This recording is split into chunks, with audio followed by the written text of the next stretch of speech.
வரலாற்றுல பாத்தீங்கன்னா சில தேதிகள்ல மட்டும் ஏகப்பட்ட ஆச்சரியமான விஷயங்கள் நடந்திருக்கும். அது ஏன்னு எப்பதாவது யோசிச்சிருக்கீங்களா?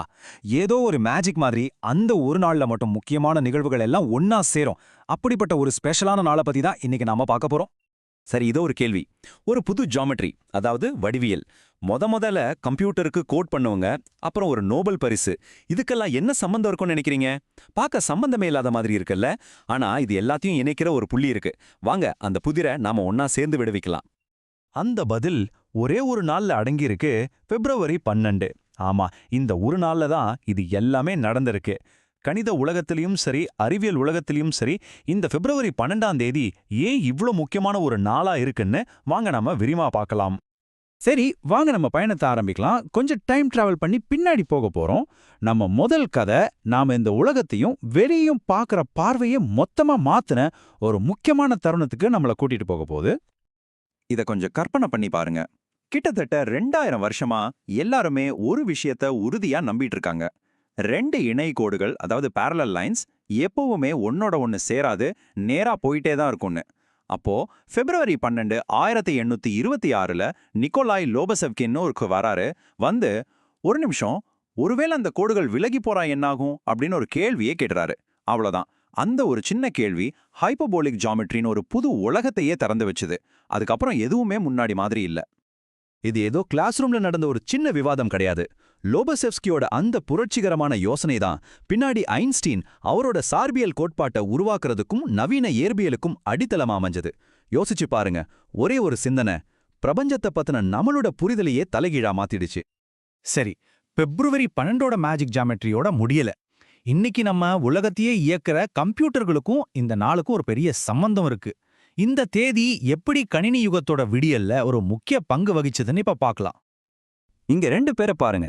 ஒரு பக்கம் டக்ளஸ் ஹார்ட்ரி, இவர் தான் மெக்கானிக்கல் கம்ப்யூட்டர்களை, அதாவது அந்த மெஷினோட ஹார்ட்வேரை உருவாக்குனவர்.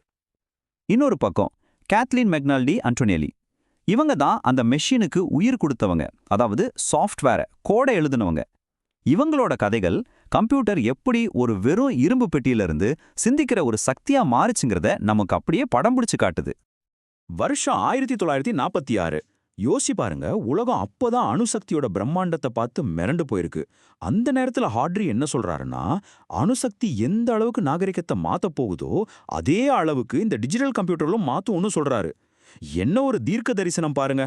அவர் கண்ணுக்கு எதிர்காலம் ரொம்ப தெளிவா தெரிஞ்சிருக்கு. கேத்லின் ஆண்டோனில்லியோட இந்த வார்த்தைகள்ல ஒரு சின்ன சோகம் கலந்த ஆச்சரியம் இருக்கு. அவங்க என்ன சொல்றாங்கன்னா, என்னோட வேலை பேரே கம்ப்யூட்டர் தான், ஆனா இந்த ஈனியாக் மெஷின் வந்ததும் நானே வழக்கொழிஞ்சு போயிட்டேன்னு சொல்றாங்க. ஆமாங்க, ஒரு காலத்துல கம்ப்யூட்டர்ங்கிறது மனுஷங்களோட வேலை பேர். அந்த சகாப்தம் முடிஞ்சு இயந்திரங்களோட யுகம் தொடங்கினதை அவங்க நேரடியா பார்த்திருக்காங்க. சரி, இப்ப நம்ம பார்க்க போற கதை கொஞ்சம் வித்தியாசமானது, ரொம்பவே உணர்ச்சி பூர்வமானது. இருள் எவ்வளவு அடர்த்தியா இருக்கோ அவ்வளவு பிரகாசமா ஒரு நட்சத்திரம் ஜொலிக்கும்னு சொல்லுவாங்க இல்லையா? அப்படியான ஒரு கதை தான் இது. ஹன்னா நியூமனோட கதை. அவங்களோட வாழ்க்கைய பாருங்க. ஜெர்மனில பிறக்கறாங்க. ஹிட்லர் ஆட்சிக்கு வர்ற நேரத்துல அவங்க காதலரை சந்திக்கிறாங்க. அப்புறம் நாஜி கொடுமையிலிருந்து தப்பிச்சு இங்கிலாந்துக்கு ஓட வேண்டிய நிலைமை. படிப்பெல்லாம் பாதியில நிக்குது. ஆனா அவங்க விடல. பல வருஷங்களுக்கு அப்புறம் ஆக்ஸ்போர்ட்ல மறுபடியும் தன்னோட ஆராய்ச்சியை தொடங்குறாங்க. இது ஒரு மனுஷியோட பயணம் இல்ல, மன உறுதியோட ஒரு மகா காவியம். இந்த ஒரு விஷயத்த மட்டும் மனசுல நினைச்சு பாருங்க. சுத்தி போர் நடந்துட்டு இருக்கு, உலகம் அழிஞ்சிட்டு இருக்கு. ஆனா ஒரு சின்ன கேரவான் உள்ள மெழுகுவர்த்தி வெளிச்சத்துல உட்காந்து ஒருத்தங்க தன்னோட PhD ஆய்வறிக்கையை எழுதிட்டு இருக்காங்க. இதுக்கு பேர் தான் அறிவு மேல இருக்கிற தாகம். இதுக்கு பேர் தான் ஹன்னா நியூமன்.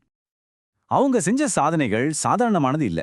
கணிதத்துல குலக்கோட்பாட்டுல முக்கியமான கண்டுபிடிப்புகளை செஞ்சாங்க. பல முக்கியமான புத்தகங்களை எழுதினாங்க.